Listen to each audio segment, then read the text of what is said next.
Okay. Um, okay, I guess I'm recording. Yes, you are. Okay, great. Okay, so what I was telling the assembled multitude here is that um, Jerry's going to take over. Mike is going to go ahead and start with chapter 8, and if he wants to get into chapter 9 and has time, that's fine. Otherwise, he'll do chapter 8 next week, and then when I do chapter 9, I'll go ahead and finish up chapter 6. So at this point, without further ado, W2 MJS, this is N8REL. It's your show.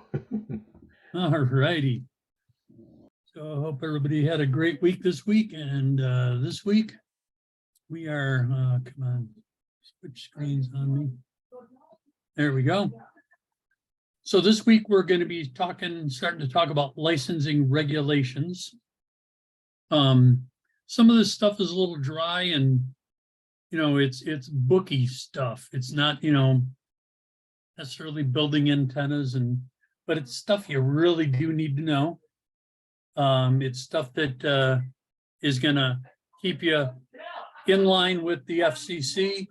It's stuff that's also going to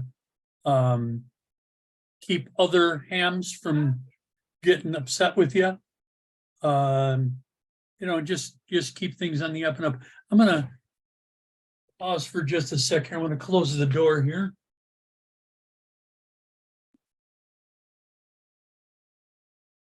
My wife and my son are in the dining room playing a game. Yeah, but we want to hear when they yell at you. They all of a sudden just got loud, and I went, okay, it's got to stop. All righty, so let's move on. So terms are kind of important. I can tell you right now, Mike Slapinski, am terrible with terminology. I'm a Linux admin by trade. So I'm in IT, and even in my trade, I'm terrible with terms, but they are very, very helpful. Especially when you're trying to describe something to somebody. So, I take a lot of notes. I write a lot of things down, things that I need to know more frequently. Eventually they lock in. So how you lock them in is kind of your little tricks and things you'll need to do. So the FCC is the one that, makes the rules. They're the guys that are going to give you your license and God forbid, take away your license if you're not playing the game as they would like you to. It's really pretty easy to follow the rules of ham radio. And there aren't many that are going to get in your way. There is you've probably heard us mention Part 97 of the FCC rules. That Part 97 is downloadable from the ARRL website in a PDF form. It's a pretty good read if you want a nap.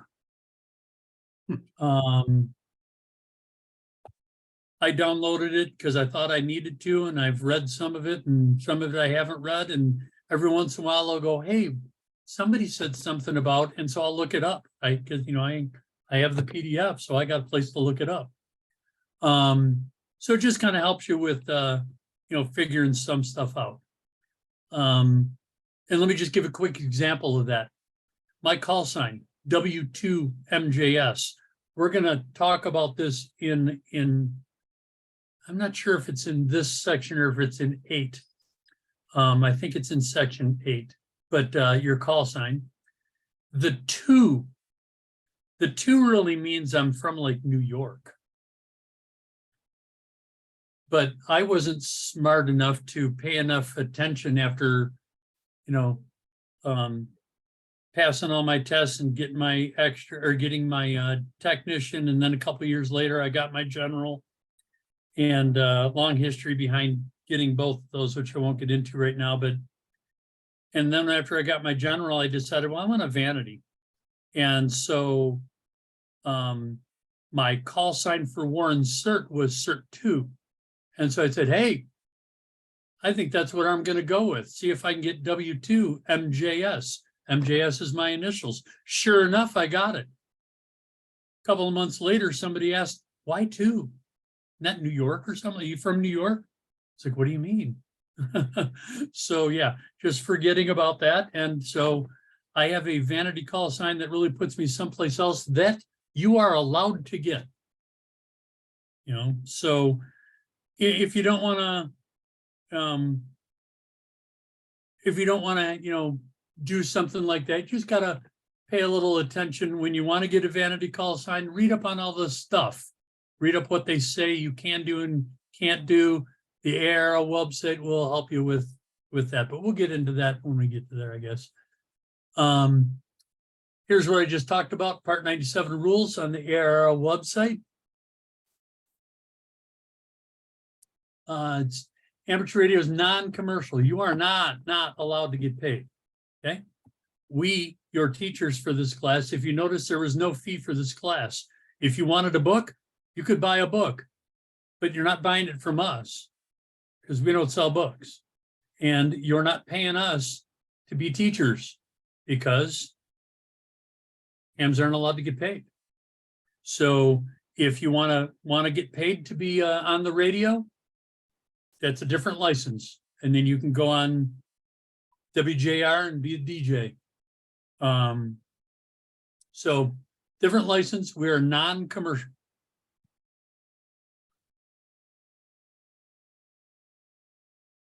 There's a lot of stuff that hams do. And a lot of that stuff is really, I mean, it's our hobby and we're having fun doing it, but it's really giving us our basic purpose for amateur radio. You know, we do various kinds of events like, oh gosh, I just went blank. What's the thing in June called? Field day. Field day, thank you. Field day. Do a field day in June, which is a pretty exciting event. We build our own equipment. We build antennas. We just get on the radio and talk and learn. There's a lot of competitions out there. You know, who can make the most contacts in this slotted amount of time on this frequency. Awards, you know, award chasing. And I think what they're talking about with award chasing, and correct me if I'm wrong, fellas, but I think the award chasing is a lot of times when you make contacts, they'll send you a card saying, you know, you've made contact with whoever. If your first time contacting the going on the GM net, you know, they'll send you a QRL card saying, hey, WMJS made contact with us. So some people, you know, collect those and chase those all over the world. As a station building. So there's a, you know, that's the basic purpose for amateur radio, and all of it is so that, you know, we can be prepared. We use it as a hobby, but a lot of us use this for emergency communications. That's what we're, you know, that's what we're getting ready for. We're, you know, if something happens, we're the guys that they're going to be leaning on to say, hey, you know, such and such happened. You know, the whole Eastern Seaboard lost communications, you know, lost power, like what happened in what, 2014 or whatever that was. And for days and days, people were without power. Cell phones went down. There was no communication going on except ham radio. So all these things we do in our events, in our practicing, and our having fun is getting us ready for when we're needed, if we're needed. You may not have that want to be part of emergency communications. You may just be doing this because you want to talk to someone in another country. That's cool. You know, so what you want to do with your hobby is what you want to do with your hobby. So couple questions that have to do with those subjects you talked about. And I broke the questions up instead of doing them all at the end.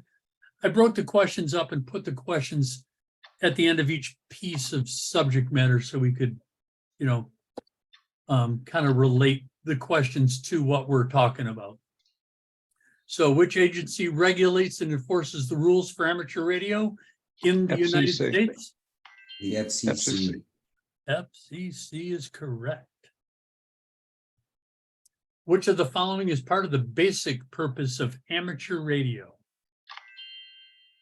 Advancing the skills. Actually, I think it's all of these. Oh. Actually, No, it's not. It's C. See, It's C. you started out being right and then you changed your mind. That's the problem is with some of these questions, you gotta be careful. This is one that you could really think, well, that sounds right. Yeah, that sounds right. This is one you're gonna have to memorize. Just make sure you remember that's for, it's for the advancing the skills of, your communications. And radio art is an important word in there, because that's kind of what this is. It's as our hobby, it's our art. People do it in different ways and it's cool.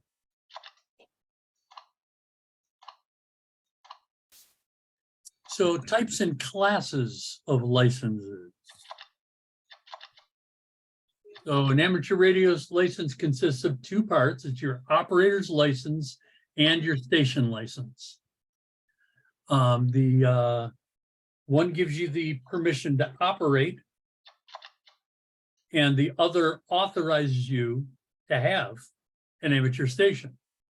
You can only have one license. You can have multiple stations, but you only get one license.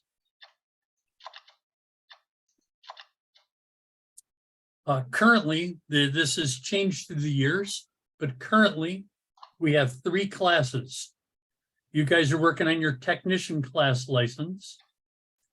After you gain your technician license, you can get your general license.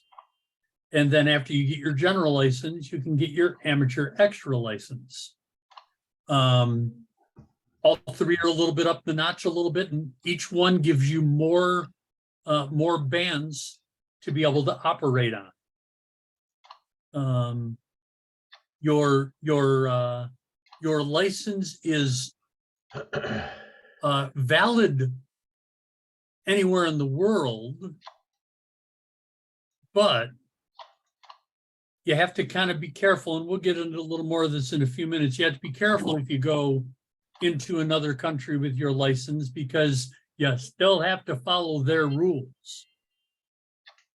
So, but we'll talk about that more a little later. But these rules, these regulations, this license is a license for the United States of America.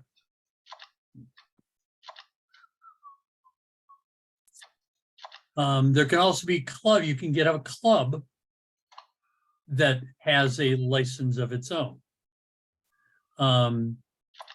The Hazel Park Club is licensed W8HP. Is that correct? Yes. Yes. Okay, I didn't want to screw that up, and I went, oh my gosh, I just went blank again. So and to get a license for a club, you need 4 members. That's it.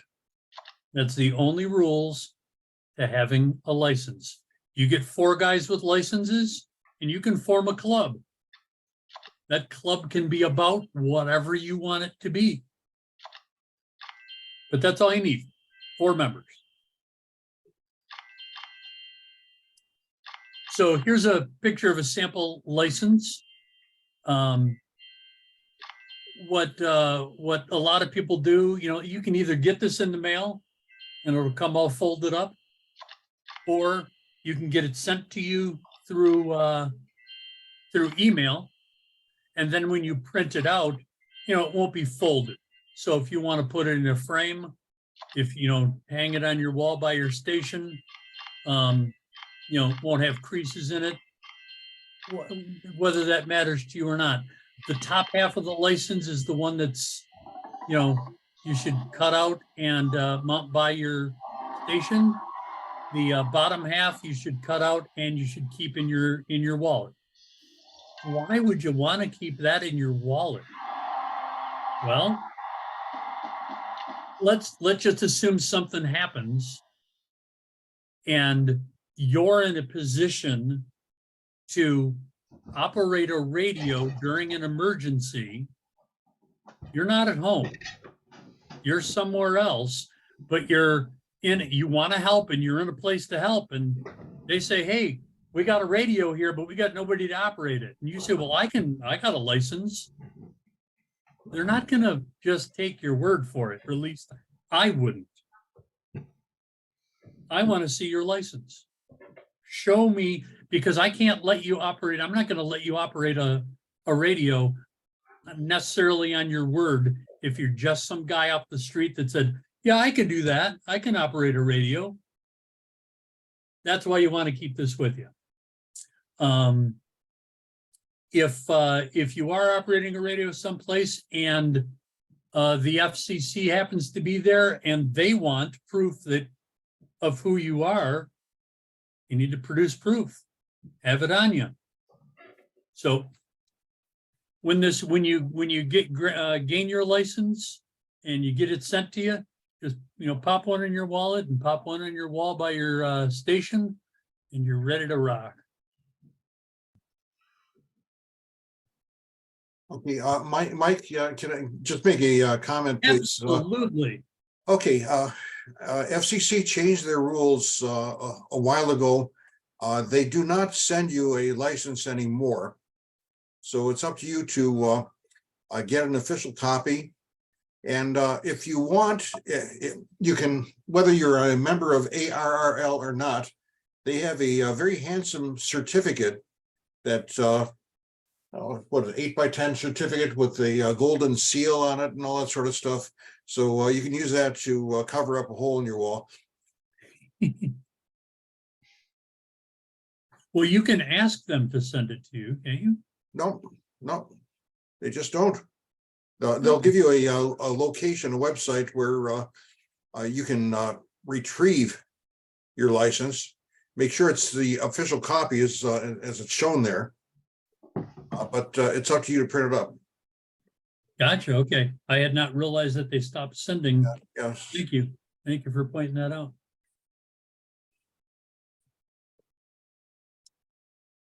Okay. How many operator primary station license grants may be held by a single person? One. One. Correct. Just one. For which license class are new license currently available from the FCC? D. D. I'd say D. Answer is D. There are only 3. You're going to see references all over, like on band plans. We talked about band plans before. We'll talk about them later today or next week, where they talk about Technician Plus. They talk about Novice. But those are no longer being granted. They're still in documents that are being published because there are people that had them granted before they stopped doing them, and they still retain that license. So a technician, somebody that got a Technician Plus or a Novice years ago, I'm not sure today if they can, after their 10 years, if they can renew and stay a Novice, or They they can. have Actually, they can. No, They can. Yeah, they can. Okay. Yeah, So- Mike, actually, a couple of years ago, we had a guy in our technician class who had a novice license since, I think, the 1970s, and he wanted to upgrade to technician. So that's why you're going to see Novice and Technician Plus in print all over the internet because they have to. Those people are still out there, and will be for the next probably, I don't know, I expect you'll probably see them for the next 30 years. Who knows? But technician, general, amateur, extra are the only three. There's only three. So one of the things that we're trying to do here is we're trying to make sure you get your license. That's our goal. We want you to pass this stinking test. When you get to this question, all you have to remember is 3. Because answer A, answer B, and answer C have 4. And they're wrong. Answer D has 3. Okay, so just remember that there's 3 classes.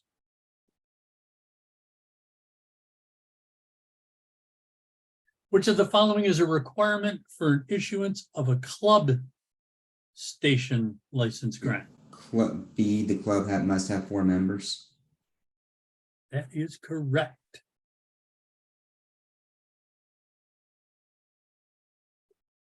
Okay, examinations. So volunteers, again, run the examination sessions. The volunteer examiner coordinators, mostly usually called the VEC. They organize everything and administer the exams. The VE, or volunteer examiner, is an individual amateur operator that actually gives the exam. So there'll be one person doing that when you take the test. And then there are others that are going to be present, because certain number of VECs and VEs have to be present for an exam to make it official and make sure no one's pulling any shenanigans. They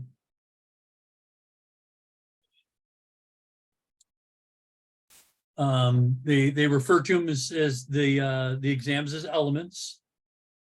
And since there used to be a novice and there isn't anymore, that used to be element 1. So that's why we start with element 2. So element 2, element 3, and element 4 are the 3 that we have.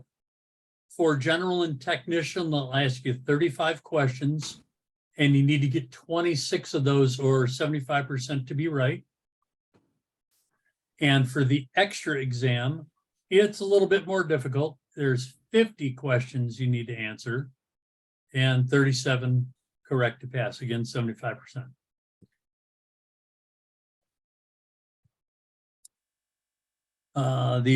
Your test forms are filed with the FCC by the VEC. So after you take your test, they'll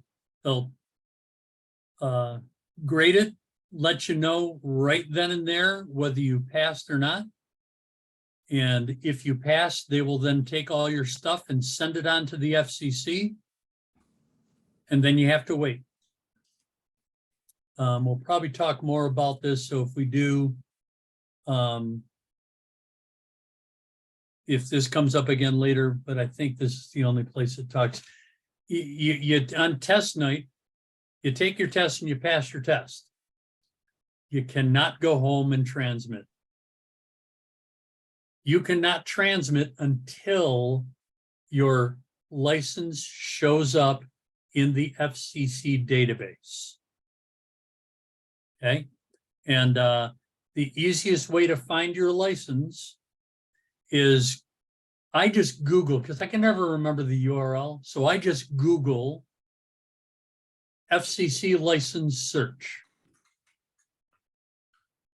And you know what? I'm just actually going to do that. I'm going to get my cursor to cooperate over here. Oh, come on. Oh, maybe it's because I'm, there we go. Now it's cooperating. So I will pull up that guy there. You can see my screen still. You're seeing Zoom. Yeah, we see you. Thank you, Yes. Google. No, Don't Nope. see your screen, see you on Zoom. Oh, you do not see my screen. no, we don't. We see you. That's nice to look at, but Really? All right, so. Oh, it just says screen has stopped share. Okay, so go back to, usually you stop share and then share again.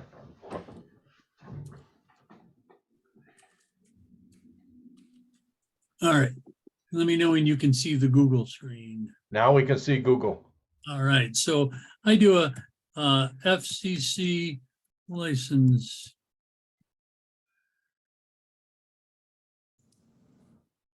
And then first thing that comes up here is license search. And then right in this little box here, you know, you can list by call sign, but you don't know what your call sign is yet because you haven't been given it. So what you're going to do is, now, a lot of people suggest that you get an FRN, and I'm going to suggest that also. Apparently, it's easier to, you know, get in here and get your license first time by your FRN. I don't know if it's true or not. I did it, but that was years and years ago. Mike, they just made a requirement that you have to come in with an FRN. Oh, there you go. You also have to come in with a good email address, because Yeah. the FCC is going to contact you through that rather than written messages. So when you search for you, you can either use that FRN or you can search by your name.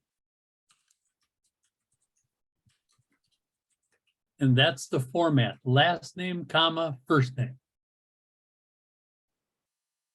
And I do a search, and this is never terribly fast because there's a bazillion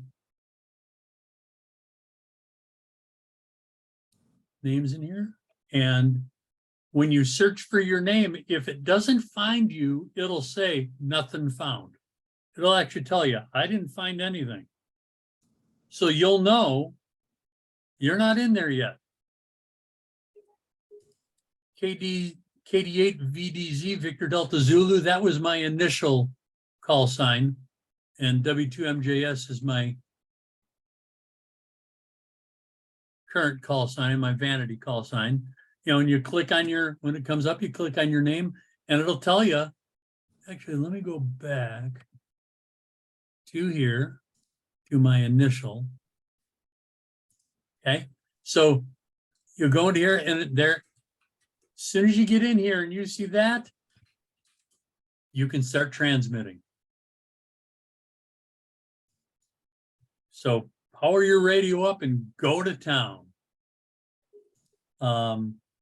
If and you know, I think you guys have my email. If not, I'll make my email available. If you want to email me and say, hey, I got my license, wanna come online tonight and talk? Absolutely, I will be there. Because I know when you get your license, you want to get on. And if you can't find anybody to talk to, it's kind of boring. So feel free to reach out when your license shows up, but until it's here, you are not allowed to transmit, even though you passed the test. When I got my technician license, it took about 9 days before my license showed up. When I got my general, it took like 4 days. So, you know, I don't know what, you know, what determines how long it's going to take. But just keep checking. Just go in here once or twice a day or however often you want to. And just take a look for your license, see if it's out there. Well, Mike, for those of people who have taken the exam on Tuesday, I sent off the results by whatever, the fastest, just about the fastest way. ARRL is going to get the packets of license materials Friday. And I'm hoping by Monday, Tuesday at the latest, they'll have their licenses on the database. Or, well, Nice. they will get an FCC request for money. And after they pay the money, then they'll get the license. Yeah, $35 now. Oh, well. All right, so I'm gonna go back to, I think that's one of the cheapest parts of this hobby. yeah, probably. Mhm.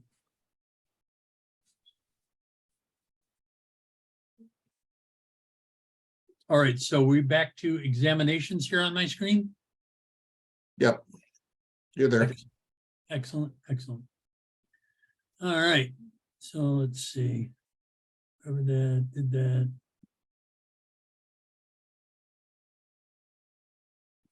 All right.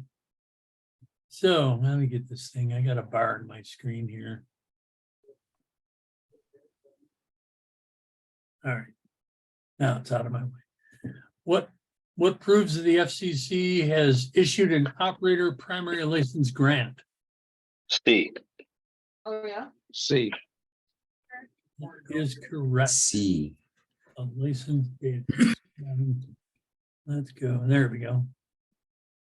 It is absolutely correct. How soon after passing your examination for your first amateur radio license may you transmit on the amateur radio bands? As C, as soon as C. your C. operator station license grants appears in Yep. FCC's database. That is correct. So as you can see, they're asking you, you have the potential of getting asked this multiple ways. So, we had 2 questions in a row that pretty much had the same answer and same question. They're just asking it different ways, and they do that sometimes.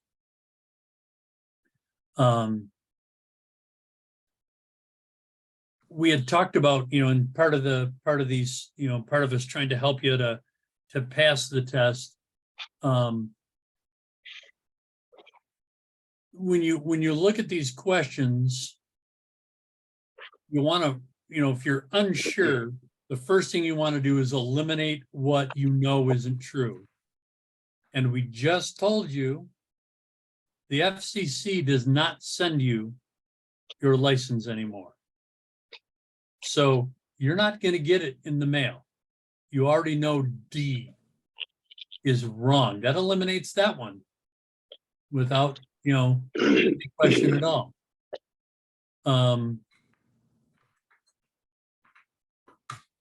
So, when, and if you really don't know, the other 3 aren't necessarily as eliminatable, but, so just, just look through all these questions, because most of these questions, if you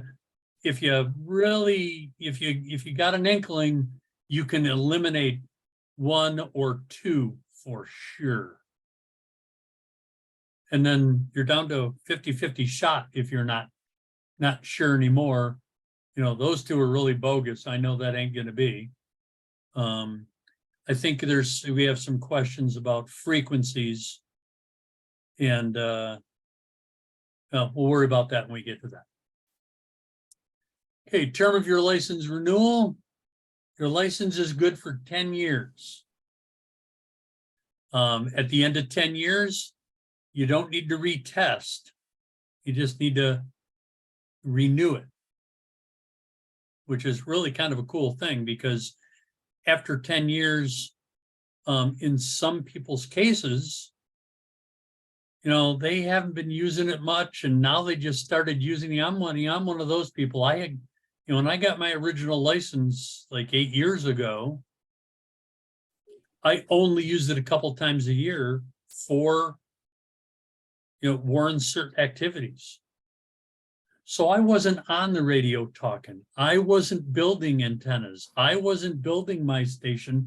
I was simply using it to transmit and receive information during a 4-hour event in Warren, a couple times a year. And so a lot of this stuff goes away. As you use your license and you build your station and you use your hobby and you have fun with it, there's going to be certain aspects that you never do. You may never, ever, ever build a radio. And because of that, all the stuff that you learn on circuits and all that math you learn with that stuff, you're not going to remember. And so luckily, you don't have to. You just have to know it for the test, the initial test. If your license expires, you need to stop transmitting. Your license is no longer valid until you renew it.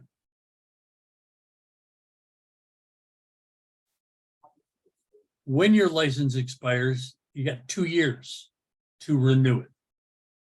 But in that 2 years, you can't transmit. Okay? So, because your license really isn't valid, your same call sign will be available to you in that 2 years. After 2 years, it may not be. So if you got your license and let's say you go all the way to extra and you end up with the coolest, 1x2 call sign ever. At the end of 2 years, if you haven't renewed it, that's available to anyone. It may go away and someone may steal your cool call sign. So if you want it, you better take it back.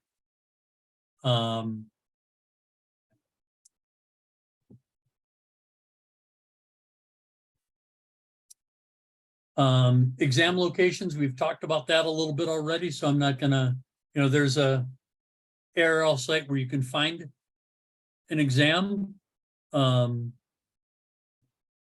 Hazel Park does exams and we keep you informed of that. And so hopefully we can just take care of you and you won't have to do searching someplace else to get to your exam.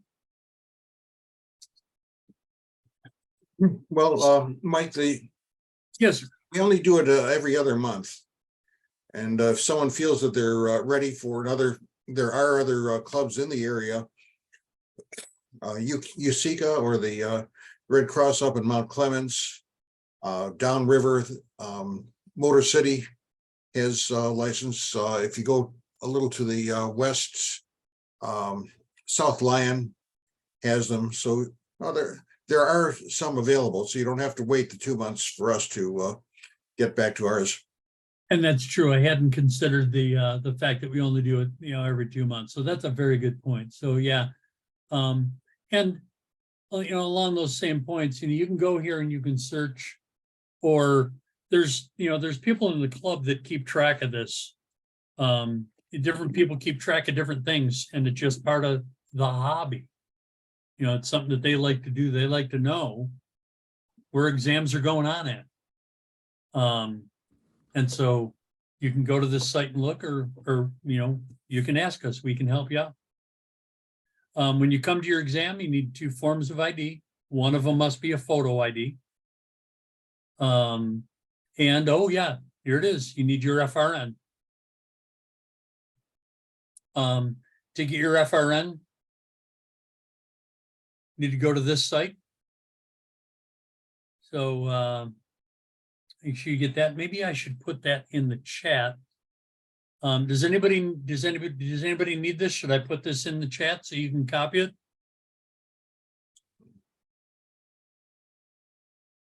Yeah, that'd be great. All right.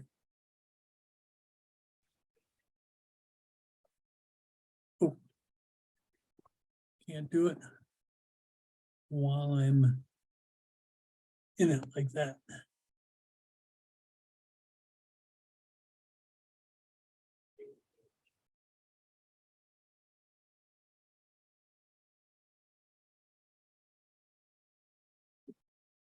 Come on, cooperate with me, Mr. Puck. Alright. Where is? Oh, you're killing me.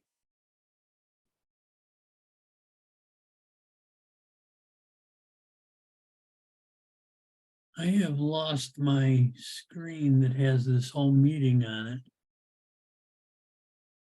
And I only have your pictures here. How do I get back to? If you scroll your mouse across the screen at the very bottom, you'll see a bar, and that's how you'd get to the chat. Well, that's a problem. I'm only, you can see what's on my screen here now. I just dragged it into where I'm sharing. And I only see our pictures now. And I can't figure out how to get back to the screen. So- that shows everything. So you're not seeing the terms of license renewal? You're not seeing the PDF file? Yes, that's what I see. Yeah, that's what I see. I see But- terms of license and renewal and, Oh, you're not seeing my little screen that shows everybody's picture now? No, I've got everyone's picture off on the side, but the main thing is yeah, I don't see yours. a minimized version of your shared screen. Oh, there we go. Now I found what I'm looking for. All right. Yeah, I don't see what that is that you just dragged across your screen. All right, there it is in the chat. Finally. We won't see your Zoom stuff. It blanks all that out. Yeah. Found that out.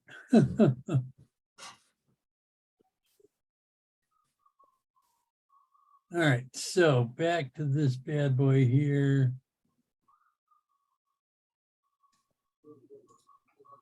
And get this out of my way.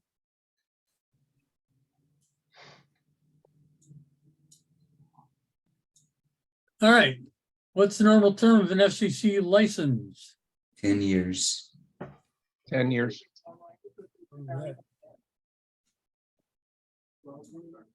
What's the grace period for renewal after you expire? 2 years. Two. Right. If your license is expired and is still within the allowable grace period, may you continue to transmit on amateur radio No. bands? No. No. That is correct. You cannot. All right. We already talked about this. So we'll just go beyond that because we already talked about that. I showed you how to look up your license. All right, your responsibilities.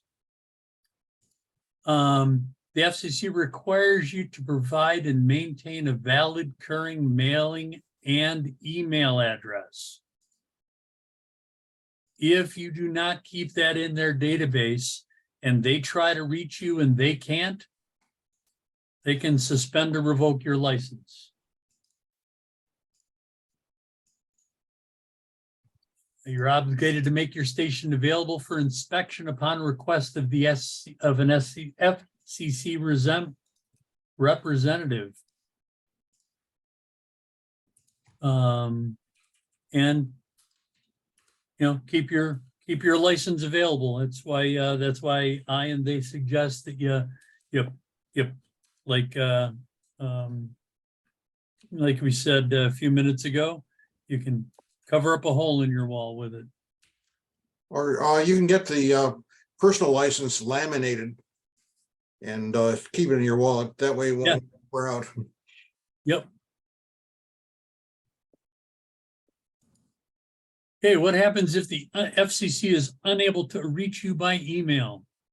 They can revoke your license. Okay, so that's B or C. That would be B.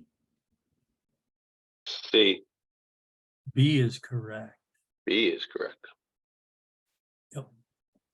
Because it'll still show up in the FCC system. Just because your license is revoked or canceled or suspended or whatever condition your license is in, it's still going to be in the database. But it'll say suspended or it'll say revoked. So it'll still be in the FCC system. So that's why B is correct, because it's, they'll suspend your license. Which of the following can result in revocation of the license, station license, or suspension of your operator license?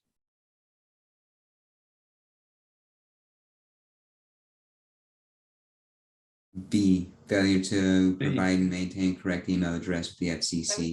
Before hours, Agreed. just to make sure. That is correct.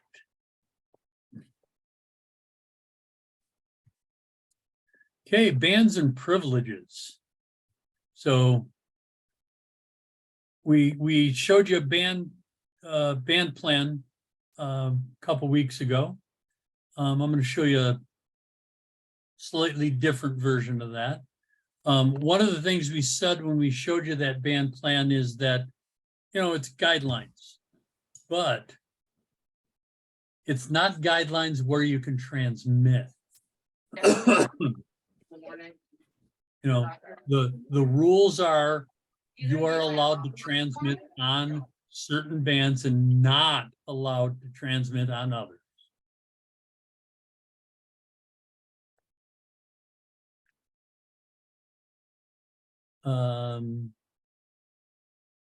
So allocations, and the allocations is going to be, it's a keyword on the test. Frequency privileges granted to various services are called allocations. The most common bands used by technicians are, they say here 6 meter, 2 meter, 70 centimeter. My experience is it's 2 meter and 70 centimeter. But that's just my experience. I don't know where, a lot of people talk on 6 meter. Mike, historically, channel 2 in the Detroit area starts at 54 to 58 megahertz. And with the equipment back in the 1950s, it was very, very easy for a ham to commit TVI. That's why 6 meters wasn't popular back then. Now that TV channels have gone digital and are elsewhere, there's no such interference. So you can go back to that. Ah, gotcha. Okay. Yeah, Mike, but just like you, it's I've been a ham since 2004. I've never been on 6 meters. Yeah. I use 2 meters all the time. I use 10 meters and 20 and 40. But you know what? For whatever reason, I've never used 6. Yeah, most of our repeaters, they're right. I don't know if I should say most. There's a lot of repeaters especially in Michigan that are 2 meter and 70 centimeter. And so, you can spend, a lot of the lower cost radios are only going to give you 2 meter or 70 centimeter. The little Waxums handheld guys. I don't know if you can get those with 6 meter on them. There's some Chinese radios that will give you 6 meters, the Anytones or radio ditties and stuff like that.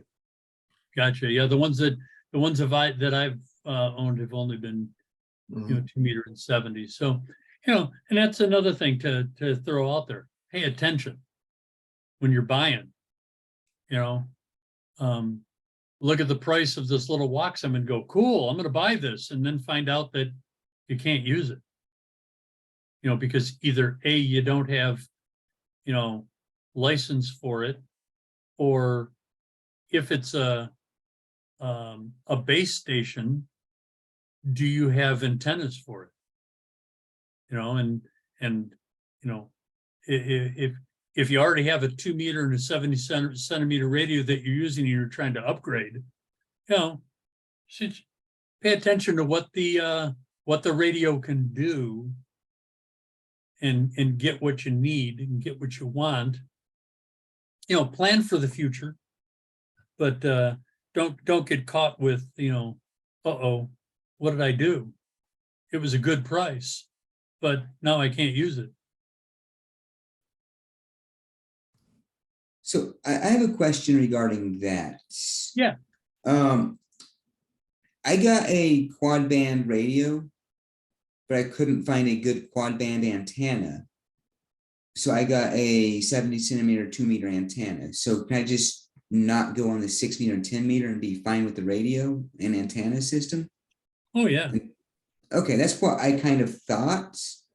And my reading, I just wanted to make sure that is what I understood. Thank you. Yeah, and I'm enjoying over the past year building antennas, having a great deal of fun at it, and you know, it's one of the places that I'm really learning a lot, and I'm loving it.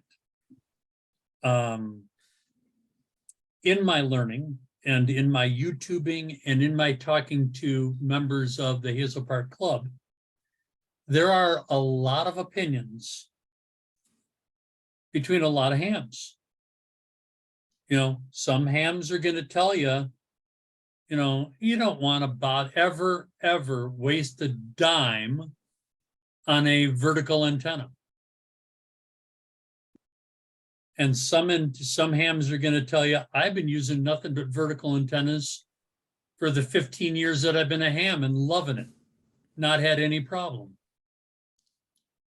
So, you know, you gotta, I think, you know, you have to pay attention to where you live. You got to pay attention to the atmosphere around you. What you can afford. You know, what's in your way, trees, buildings, stuff like that. And what works and what doesn't. You know, if you get a vertical and it doesn't work, well, you know what, your next antenna, you know, if you're not happy with it, then don't get a vertical next time. It may not be the fact that you bought a low budget vertical. It may just be that with your equipment and where you live, a vertical is not your best choice. And so, you know, again, this whole thing is a learning experience as we move along. It's part of the hobby. It's part of the fun. But don't go off of a single person's advice and call that gospel. Get advice from lots. And, you know, some of that advice will be no, don't. And some of that advice will be no, don't, because. And that because will give you more information on why don't or why do. So yeah, your antenna, you know, if the antenna's for 2 meter and 70 centimeter and other things, you don't ever have to use any of those other things for the 2 meter and 70 centimeter to work. They'll work. Okay, here I have, this is the antenna that I have. Let me get rid of the background for a second. Virtual background 0. Okay. Now I think everyone will be able to see it. Right, this is the antenna, the rubber ducky that came with my Yaesu VX5. It screws in here, and it's built for 2 meters. This is the 2 meter 70 centimeter band type part of it. Have you noticed? And this thing is a loading coil that screws into the top. So I can get 3 bands into it. This is a very, very inefficient type of antenna. And I think with 6 meters, you're going to have to do a lot of compromise to use an HT on that band. But since you're talking about an antenna, the ground plane would be what, about 5 foot or thereabouts tall. So it's larger than a 2 meter, 77 centimeter antenna. So you're going to have to make some compromises if you're going to operate that on that band. Yeah, let me throw that out there and add to that. You know, since I've been a ham, I've been just using 2 meter and 70 centimeter. And like I say, I've been making antennas. And the last one that I made that I really like is a quarter wave ground plane, meant to be easily transportable because it's made with telescoping antennas. And so I can use it for 2 meter or 70 centimeter. I bought a new radio, found a good price and a rebate.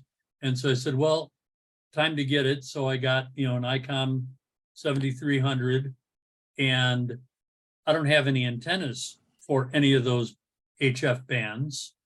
And then I started looking at the antennas, and you know what? Those antennas all need to be outside. They're all big. They're all huge. My quarter wave ground plane, just sits in the corner of my office on a pole. Works fine. I'm never going to get an antenna like that for any of the HF frequencies, because as the wavelength gets longer, the antenna needs to get larger. So be aware of that too, as you're thinking about, buying radios and getting stuff and antennas. The HF frequencies are going to take larger antennas to utilize. So just, something else to be aware of.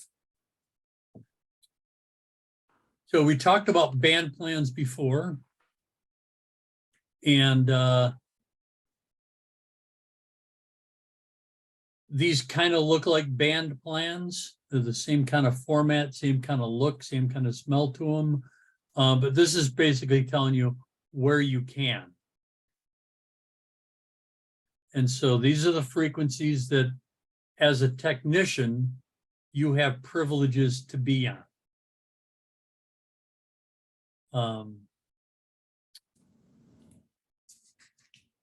There's also an app for mobile called Ham Bands that breaks down just like this chart does for what privileges you have.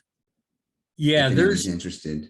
Yeah, there's about 1 million places you can go to get to get your privileges. Let's see. Get it in focus. Come on, focus already. Well, it's not going to get in focus. So I was just showing you the band plan that we'd shown before. I just have a printout of it that I keep handy in case I want to look at something. Sometimes somebody will say, 6 meter band, and I'll go, wait, what frequency is that? Because I don't have my frequencies memorized. So having the band planned around is easy to know what the frequencies are. I had talked before about some of the questions on the tests and how to eliminate stuff. And one of the things that I want to point out that someone pointed out to me when I was taking my technician is remember 144 and remember 400. Now, I don't know if questions have changed. They may have, but I think the only questions about bands that they're going to ask you something about 2 meter or something about 70 centimeter. And then they're going to show you bands are 2 meter and 70 centimeter. I don't think there's any questions about any other band. There might be one about, yeah, there's one for 6 meters. Is there? 50 Okay, Yeah, it shows the calling frequency, which is 52.525 megahertz. okay. All right. So thanks for pointing out. So, just remember, the beginning of the band. Just remember, 50 is 6 meter, 144 is 2 meter, and just remember 400. You don't even have to remember 420. Just remember 400 for 70 centimeter. And when the question gets asked and they give you answers, they want to know something about 70 centimeter, and they give you answers like 146.2 megahertz. Well, that can't be right because that's not in the 70 centimeter band, because it's in the 400s. So make your memorization a little easier. You don't have to remember 420 megahertz to 450. You don't have to memorize that. Just remember the beginning. 70 centimeters is in the 400s. 2 meters is in the 144s. And 6 meters is in the 50s. That'll eliminate at least 2 of the questions that you get asked most likely.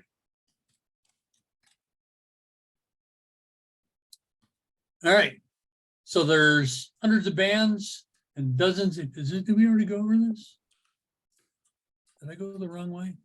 Yes, I did. There we go. And more privileges here. If you're using carrier, Morse code.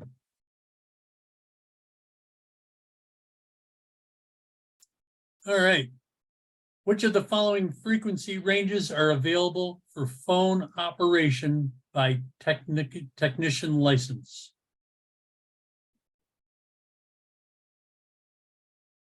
Is it C? Is C? Yep.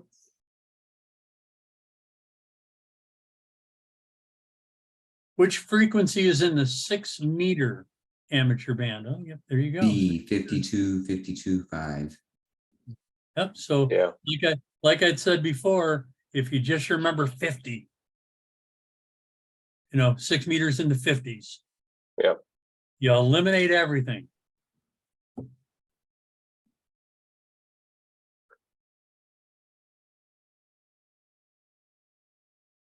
Come on, why aren't you going the right way? There we go. Which amateur band includes 146.52?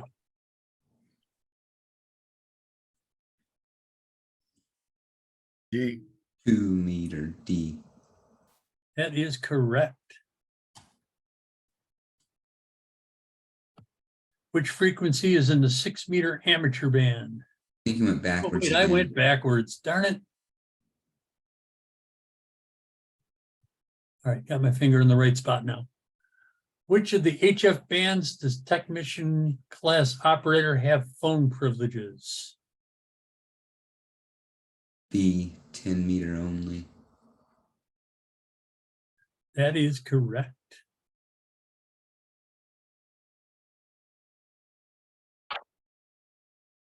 Okay, emission privileges. It's a formal name for any radio signal from a transmitter. It's permission to communicate using a particular mode, phone, CW, data, image. Beacons are found on 10 meter.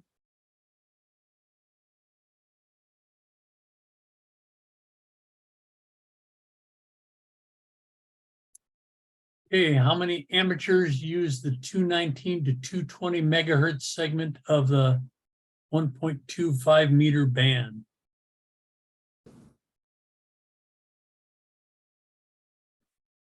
The fixed digital messaging forwarding systems only. You're correct. Which of the following UHF, VHF band segments are limited to CW only? A. He is correct. Power limits. So let me just start by saying this because I don't know if it says it, I don't remember. You always want to operate on the lowest power you need. If you don't need to be kicking out 100 watts, don't do it. Okay, kick out the lowest you need. I just recently learned on my new radio that I can turn the power all the way down to 0. It's supposedly 0% is something like half a watt. And I can reach the Warren repeater with no problem at all. You know, so whenever I'm on the Warren repeater, I'm only kicking out a half watt because that's all I need. So that's the recommendation, to only use whatever you need. Don't just blast it out there because you can. So PEP, or peak envelope power. You know, is the output power. Amateurs are allowed to use full legal limits of 1,500 watts of PEP output. There are exceptions. Below 30 megahertz, novice and technician for use. Again, we have novices in this because there are still novices out there. But you're limited to 200 watts PEP on the HF bands. All right, so questions on that stuff? What's the maximum peak envelope power output for technician class operators in HF bands? I think it was B, 100 watts, if I remember right. Hey, I think. A, 200 watts. It is A, okay. Yep.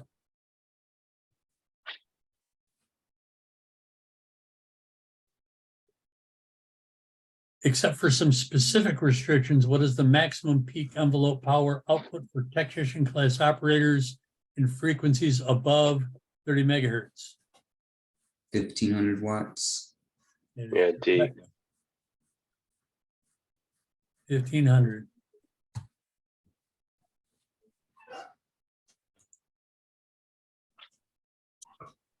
Primary and secondary allocations.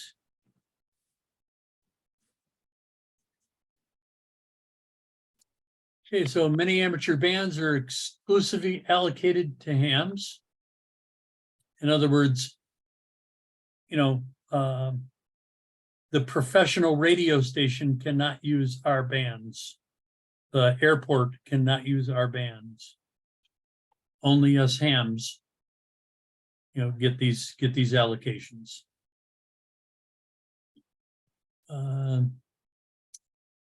Sometimes there's shared allocations with other groups. I've never experienced any shared. Have you guys ever? Yes, on 30 meters, that's 10.1 to 10.15 megahertz. That's CW only for hams, but we're secondary to I guess just about anybody. I've heard voice signals on the band. And we're not allowed to interfere with them. I think it's the same thing with the 60 meters, the 5 megahertz bands that were secondary. If government needs it, then we can't say anything about it. And there are a couple of, I don't know if you'll get it in this section or the next, but on the 420 to 450 megahertz band, primarily down to the lower end, geographically, if you're near the Canadian border or somewhere in California, there are some restrictions as to what hams can do. Yep. Yeah, and I'm not sure where exactly that's covered, but that's coming up. Yep. Mhm. So yes, you just keep in mind that, you know, if we're the secondary allocation, you can't interfere. So if somebody's using that band, you got to go away. You got to be someplace else. You can listen, but you can't transmit. You can't interfere with them. Primary service to protect from harmful interference. Yes, so that's what I just said. Mhm.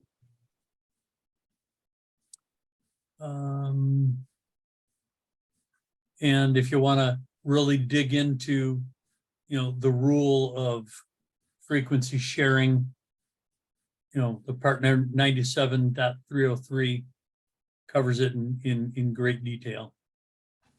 But like I say, I haven't had the experience yet, but I also haven't done much HF. I'm just starting to get into that, so I expect maybe I will. But as a technician, it wasn't something that I ever found. So, how are U.S. amateurs restricted in segments of bands where amateur radio service is secondary? A. U.S. amateurs may find non-amateur stations in those segments and must avoid interfering. That would be correct. Okay, repeater coordination. Hams have developed a system of regional frequency coordination. They're called repeaters. I think we've talked a little bit about repeaters. Have you guys covered repeaters already? Bob? We did Yeah.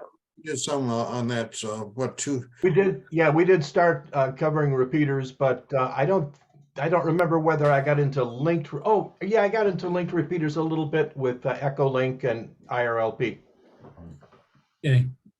And so just briefly, you know, a repeater receives a communication on a frequency, takes that communication, amplifies it, and sends it out on a different frequency. So you listen to one and you transmit on another. So when you're using a repeater, there's an offset, and sometimes it's a plus offset, sometimes it's a negative or minus offset. We showed you a repeater book. Jerry showed you a repeater book a couple weeks ago. They're handy to have. If there's a piece of software called Chirp, CHIRP. It's freeware for programming your radio. And it's a really super easy tool to use. If you got one of them little Waxums like I do, you pull out the manual and you try to figure out how the heck to program your radio, and you can really hurt your brain. The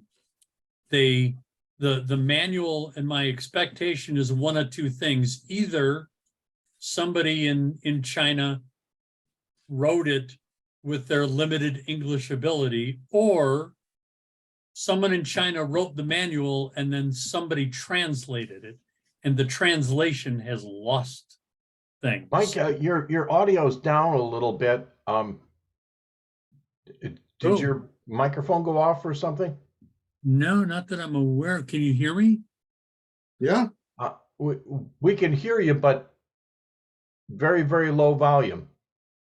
Really? Let me. I hear you fine. I hear him just fine too. Yeah, I haven't changed anything. Is that just me then? might be. I hear them with no problem. Well, sorry, Bob. You're gonna have to deal with it. So what was I saying?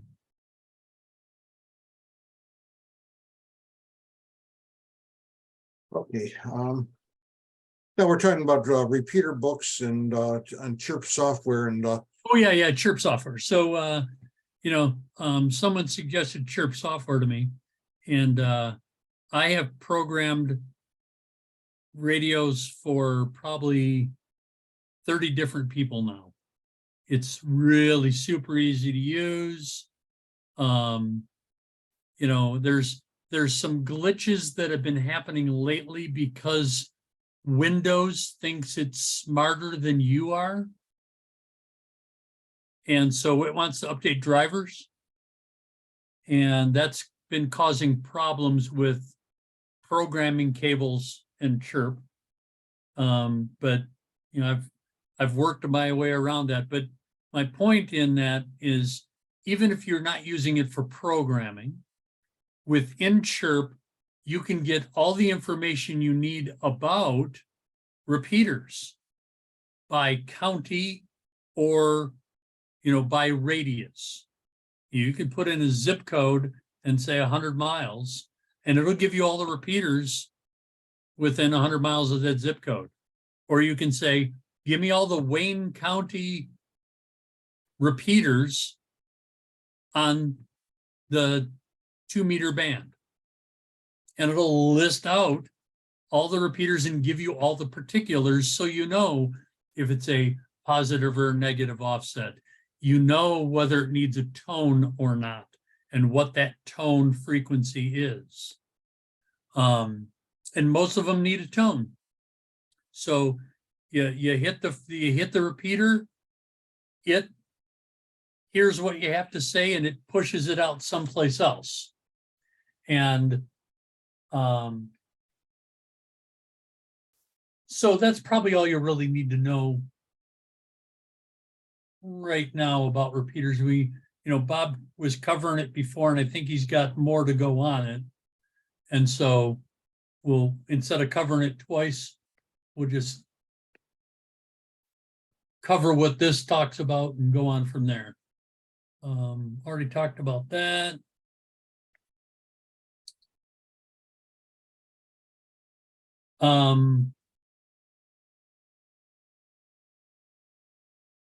So there's a frequency coordinator that recommends transmit and receive frequencies for repeaters.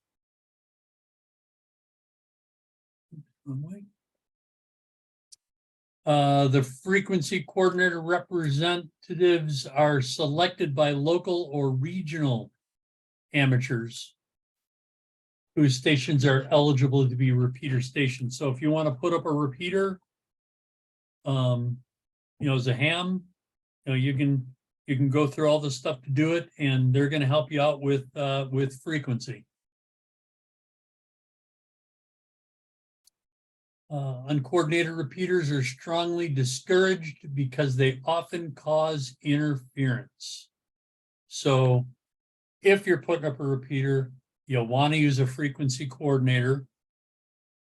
You want to hunt them down and find them and get that worked out so that you're not causing problems. Repeaters that are too close together, for one, cause interference with each other. So you want to put up a repeater. Hey, I want to be the coolest guy in Warren, so I'm going to put up a repeater. If my repeater is too close to the Warren repeater, that the KA8WYN on 443550, I can cause interference with that repeater, and that's a pretty good repeater, and that would just be a bad thing to do. You know, it would be wrong on many levels. So frequency coordinator can help you out with getting that all set up. Which of the following entities recommends transit receive channels and other parameters for auxiliary repeater stations? B, the volunteer frequency coordinator recognized by local amateurs. Would be correct. Who selects the frequency coordinator? C, amateur C. operators in local region. That is correct. All right, international rules. Now, we live in a particular area there where this is kind of important because, you know, you can be on the Detroit River and find yourself in Canadian waters. So, you know, you need to be a little more careful than you need to be if you're living in Tennessee. Tennessee, you're not likely to cross borders very often. But each country has its own agency that's the same as the FCC. And, you know, they make the rules for that country. The International Telecommunications Union, the ITU is what it's mostly referred to as, coordinates allocations across borders. So the ITU is, you know, helping to make the rules and work things out between, you know, for in our case, between us and Canada. The ITU has divided the world into 3 regions. We are region 2, except for some regions in the Pacific, which are in region 3. And I don't know what territories those are offhand because I don't know my US territories very well. But you just need to know that you're in region 2. And I think I it's- imagine Guam would be in region 3. I think Yeah. Hawaii is in region 3 as well. Well, Hawaii is a state. Hawaii is not a territory. So I'm not sure where that falls. If I remember right, I seen Hawaii in region 3, but I don't remember. All right. And that could be, 100%. I'm not disputing, I'm just saying that, you know, they're talking about territories here in the Pacific, and Hawaii isn't a territory of the United States. It's actually a state. So, but it might be, I don't know. I'm not sure. Yes, it does include Hawaii and the Pacific Island territories. So Yeah. Hawaii is. Oh, okay. And I'm not sure I might have a map here. I'm not sure if I have a map here or not. We'll see in a minute. So, you know, unless specifically prohibited by the government of either country, a ham can talk to any other ham. So you can talk to anybody in the world unless that country has said, no US people are talking to our people over here. No. So the FCC can prohibit contacts between US citizens and those of specific other countries by notifying the ITU of their objections. And it says here, this is uncommon. So what types of international communications are FCC amateurs or licensed amateur radio stations permitted to make?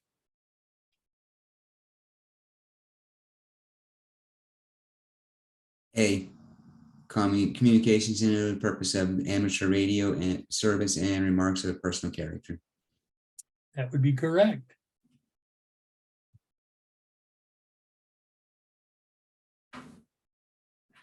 Which countries are the FCC licensed amateur radio stations prohibited from exchanging communications?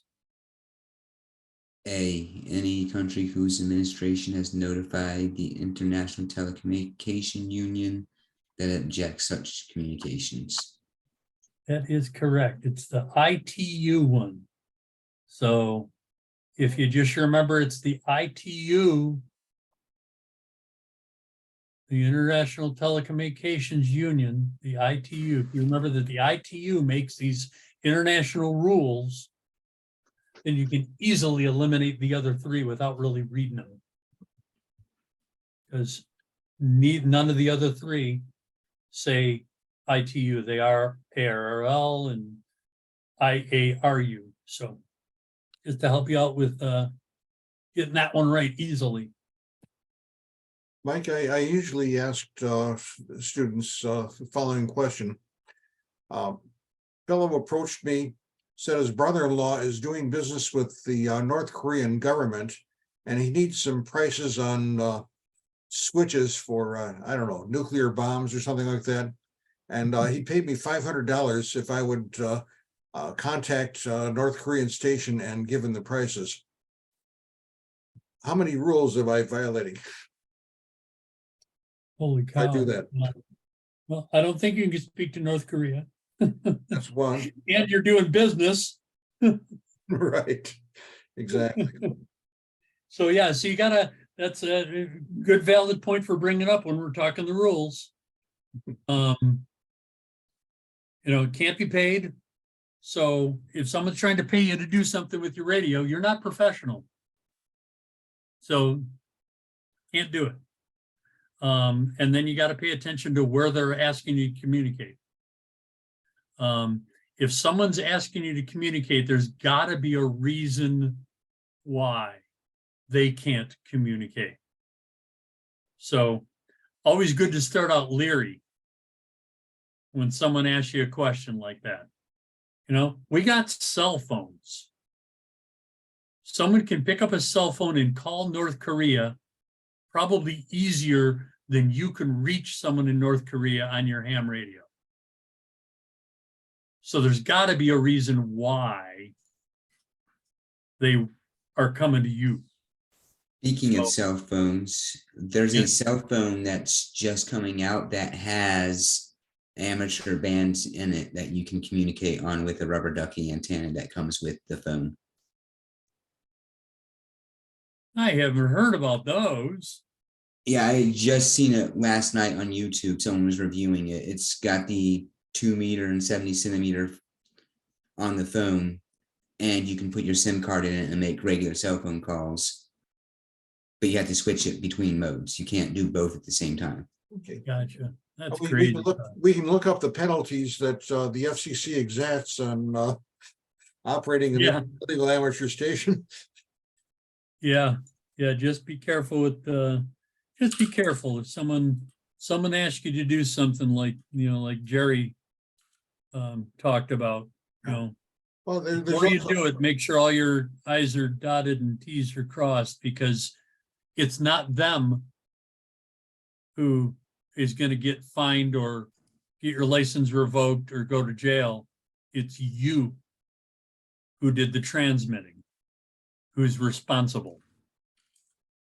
So, and we'll talk more about, the responsibility part, as we come up here. I've not been paying attention to time at all. How am I doing on time here? 8:35. Oh my gosh, it's 8:30 already. Well, I'm not getting through both chapters this week. Okay, international operating. The foreign country must permit amateur operations, and some don't. You must have permission when you are inside a country's national boundaries or terrestrial waters. You're required to operate according to their rules. I think it's going to say something more on that, so I'm not going to elaborate on that now. I'm going to wait. It didn't. When it says here you are required to operate according to their rules, that does not mean you can go beyond technician rules here in the US. just because you're in Canada does not mean you can act like an extra, even if Canada says you can. You still have to, you now have to play with two sets of rules is what I'm trying to tell you.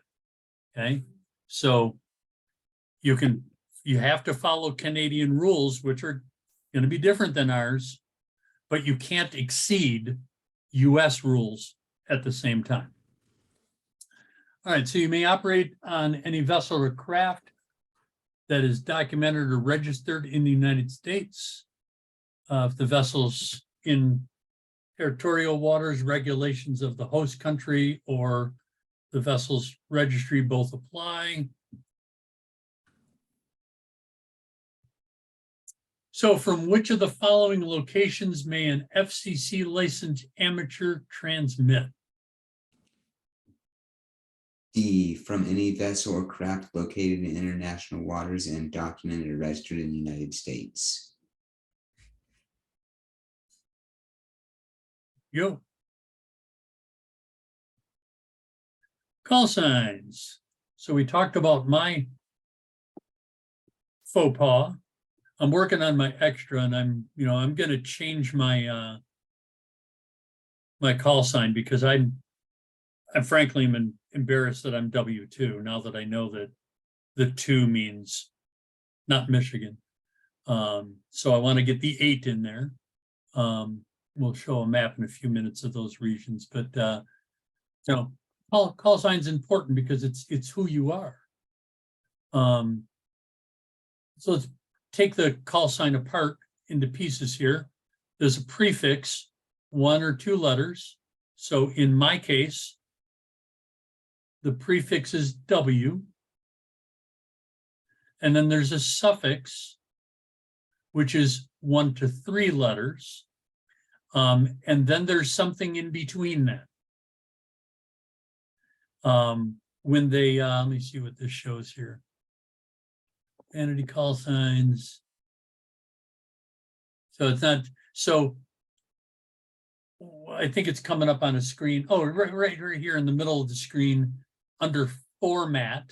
If you look there, it says the 4th line down, 1 letter suffix, and then it says 2x1, 2 by 1. That X is the number. So W2, or if it was Michigan, W8. See, the call sign you're going to get when you get your initial will probably be K8. And then three letters in a suffix. You're going to say something, Jerry? Yeah, I think we're getting it. Well, the last batch will probably be KE8, probably in the Z's. So I imagine that's sometime in the next couple of months, we'll go to KF8 and then 3 letters. All right. Got nearly 800,000 hams in the United States now. Wow.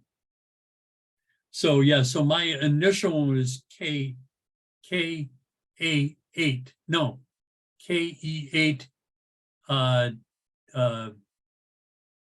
can't remember the suffix now. Doesn't matter. So yeah, you'll be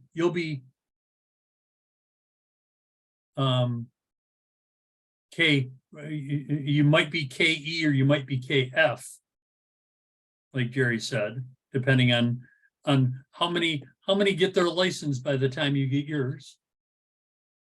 And then the 8 will designate Michigan. And I think, yeah, here we go. That's the map I was talking about.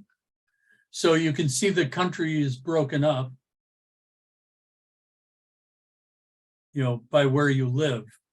And this is really simply just a guideline. Someone told me when they found out I was from Michigan and that I just got my vanity, that's how I found out that I did this faux pas. Well, how can you be 8 if you're in Michigan? You can't be 8. They shouldn't have allowed that. They're in the living in the past now. Yeah, and that's not true. When I went to the Part 97 rules and looked it up, no, you can pick anything you want and they'll give it to you as long as it's, the format is legal. You can pick any of these numbers. So if you have a cool call sign you want to have for your vanity call sign, if you choose a vanity call sign, and the number happens to be a 0, then they'll give it to you, even if you're living in Michigan. But it may confuse other hams when you're talking to other hams across the country or around the world. When you're giving your call sign, hey, I'm talking to somebody from California. No, no, it's just my vanity.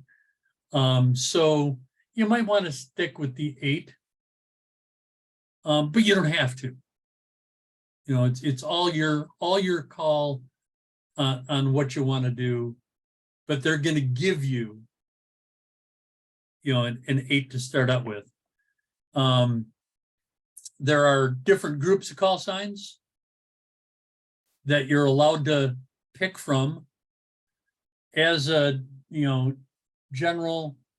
as a technician, let me get this out of my way. I don't know if you can see that, but it's in my way, the bar for the thing.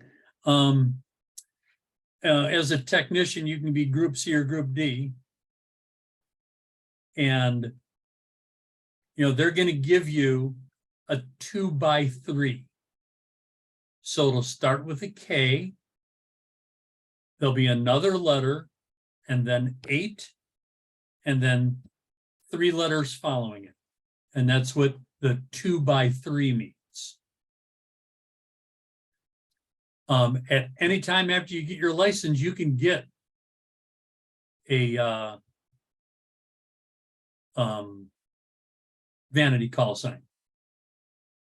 And my understanding is that changed just recently. You used to not be able to get a vanity if you were a technician, someone told me, which surprised me. So you can get a 1x3 or a 2x3 vanity. And it can start, with a K, an N, or a W. And you can do cool different things with your call sign. If you decide you want to do a vanity and, hey, I want to do this, the best thing to do is the place where you went to see if your license is in the database, do a license search for the license you want. And if it comes up, well, somebody else has got it. So you can't have it. So I've looked at many, many different vanity call signs that I thought would be cool to have. And they've all been taken. So chances of you finding the cool one that you want or it might be slim, but you can get them if you want. Well, Mike, I think there are a couple of websites that keep track of that kind of stuff, do the searching for you. That'll tell you which ones are available. There are some people, I know a couple of them who wanted to get their uncles or fathers call sign. Yeah. And the FCC, well, they're charging you to apply for vanity calls now. So it's best that you fill in their form, which I think you can get a number of choices, and they'll go down the list that you give them. And if one of them on the list is available, then the next one they look at, then you got it. They're charging you for a vanity now? Oh yeah. So that came in with this Yeah. upgraded price now. Ka-ching, ka-ching. Yeah, because I didn't get charged when I did this W2MJS. Oh, well, so But there you go. they decreased the GMRS license from 70 to 35. And they increased ours from 0 to 35. Yeah, yeah. All righty, so that's good about vanities. If you want to get them, you can. If you don't, you don't have to worry about that.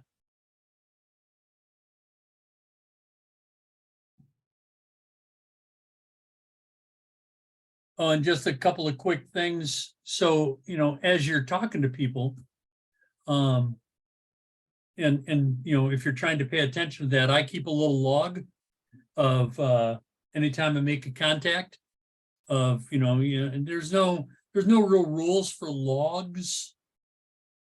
My log simply has their call sign, their name, the frequency I was on, and what time it was. And it's just for my own personal, it is suggested you keep a log.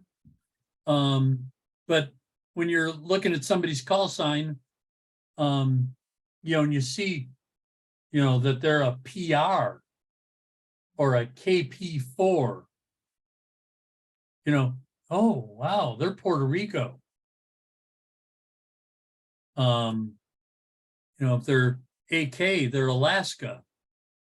I'm sorry, KL, they're from Alaska. So, you can kind of get an idea who you're talking to and making a communication with as you're searching out and talking to people, and the call sign will help you to know, who you're talking to and where they're at. A lot of times you'll ask, and they'll tell you, but just hearing their call sign gives you a clue. So if you want to pay attention that way, you can. Who may select a desired call sign under the vanity call sign rules?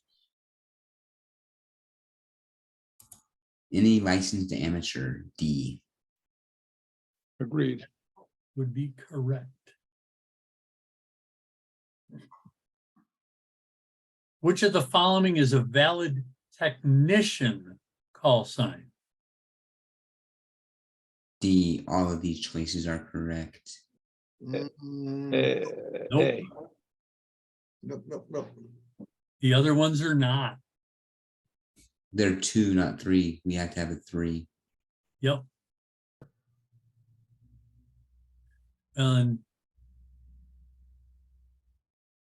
so if we go back, 2 by 3, right? so 1 by 3, starting with a K, an N, or a W. So if it starts with a K, an N, or a W, the number would follow it.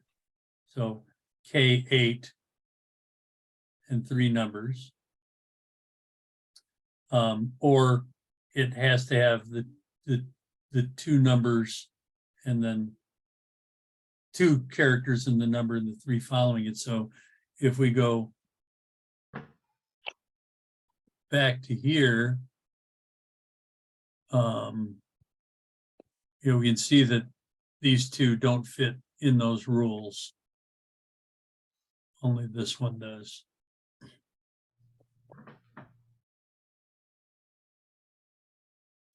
All right, so that's the end of 7. 8:48. So we can start into 8.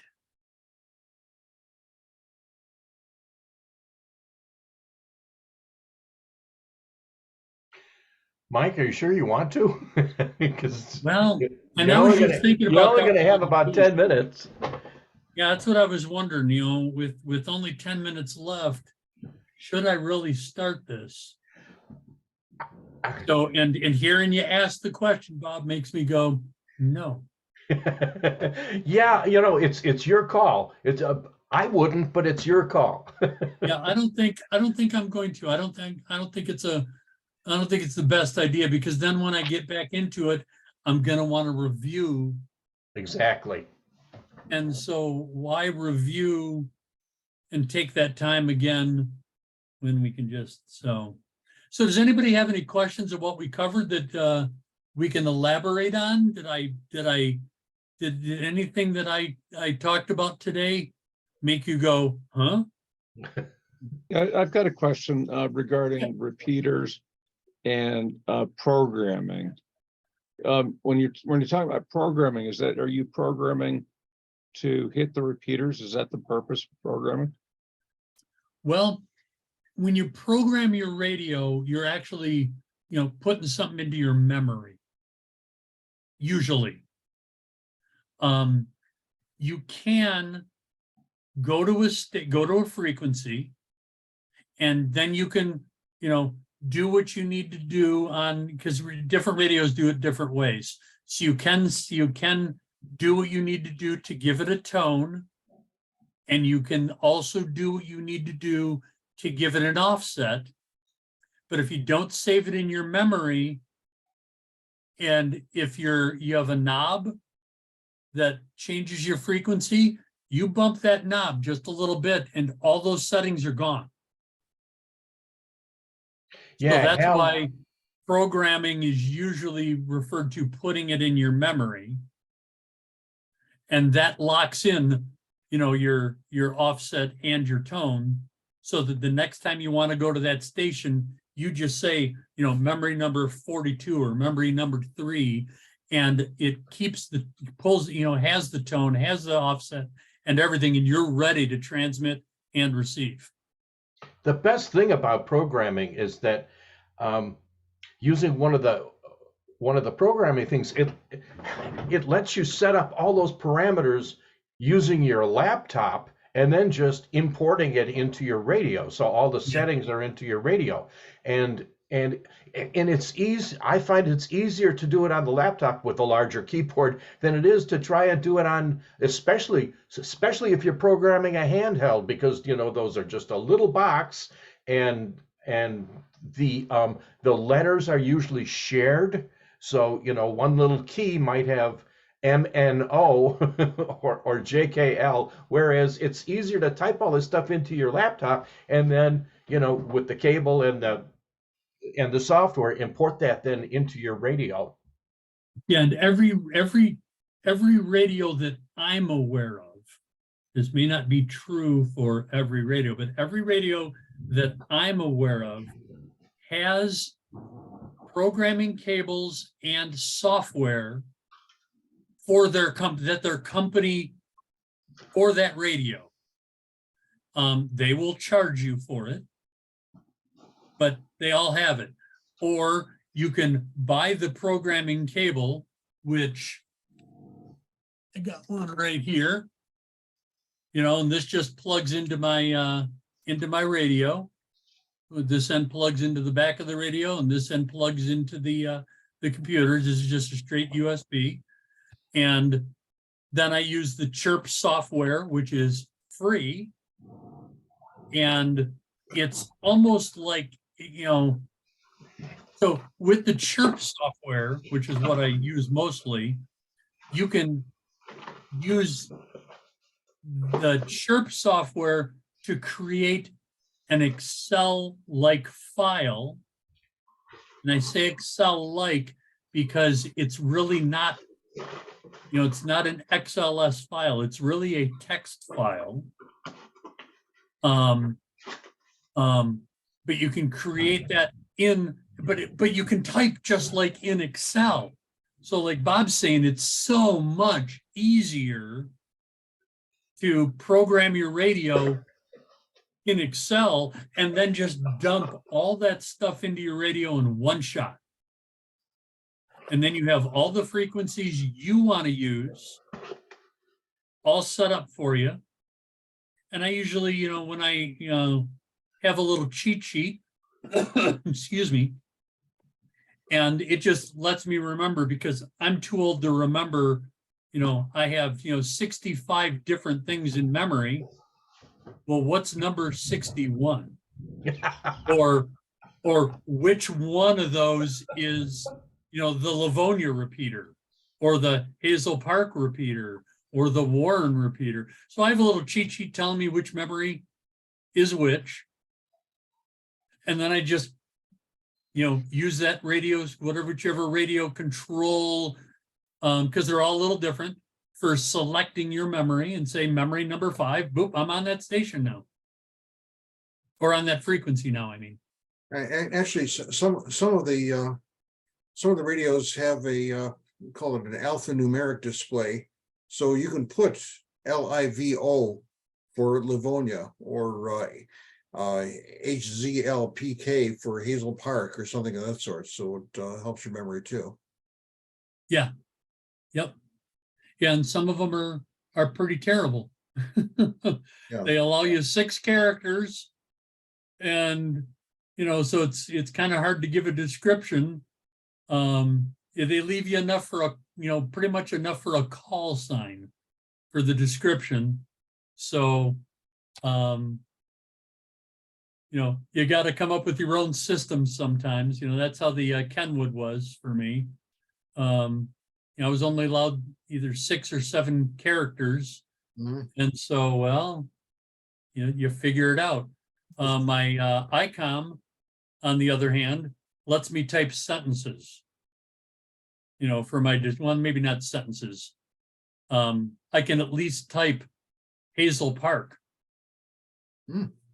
So the repeat, when I bring up the Hazel Park repeater in small letters below the frequency, it says Hazel Park. So just it's really nice. So everybody's a little Which is different. terrific. Then you need these. Yeah. Did that answer your question, Al? Yes, thank you. That was great.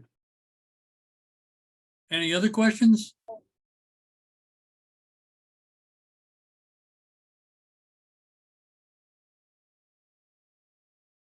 We still got 5 minutes. You paid big bucks for this class.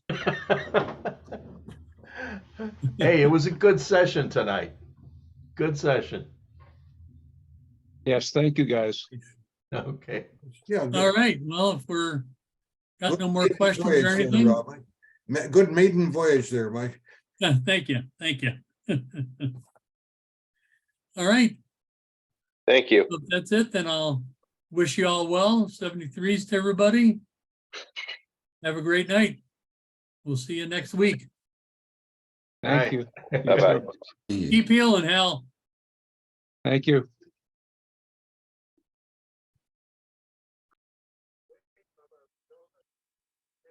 Bob, Jerry, another fine job. Well, yeah, except we didn't do anything. Mike did it all. Mike did it all.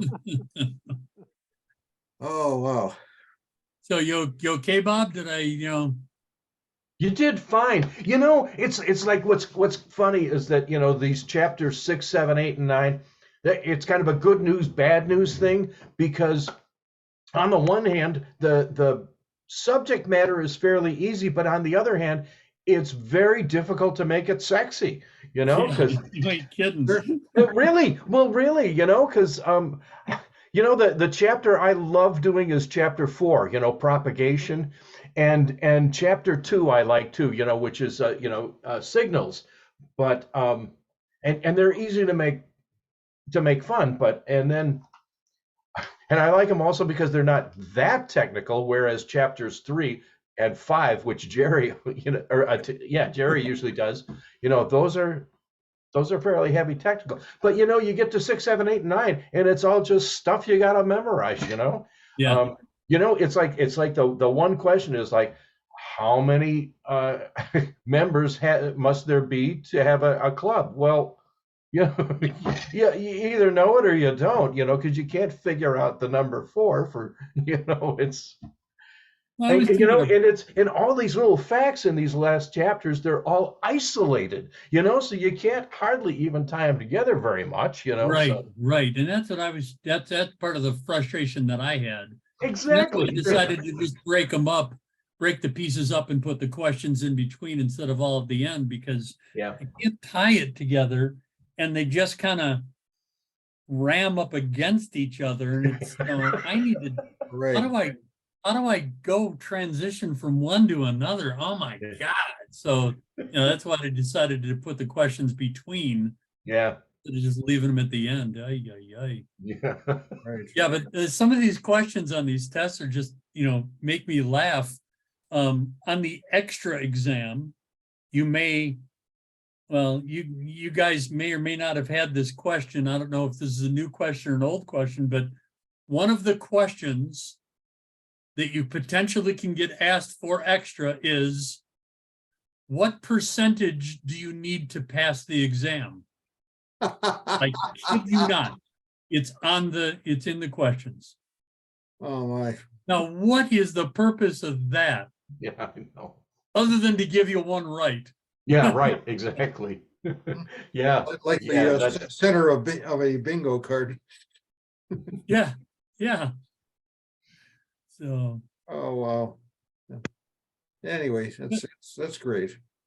all right, Okay. so I'll just keep plugging along next week and Yeah, we'll do what you're get to doing. the next one. And Okay. Yeah, and really going over this stuff, it helps the people a lot because it's like I say, there's just a lot of stuff they have to kind of memorize, and just going over it again, they need to read the book, but then, you go over it and they go back over the questions. Yeah, we want to make sure that on this part of the exam, they get 100%. So, Yeah. So on the tough part of the exam, the technical parts, they've got a margin of safety. yeah, exactly. Yep. We want, as you said, we want all of you to pass. Exactly. That's the whole point. Yeah. Okay, gentlemen, next week, Sounds like a plan. same bat time, same bat channel. That channel. Okay, take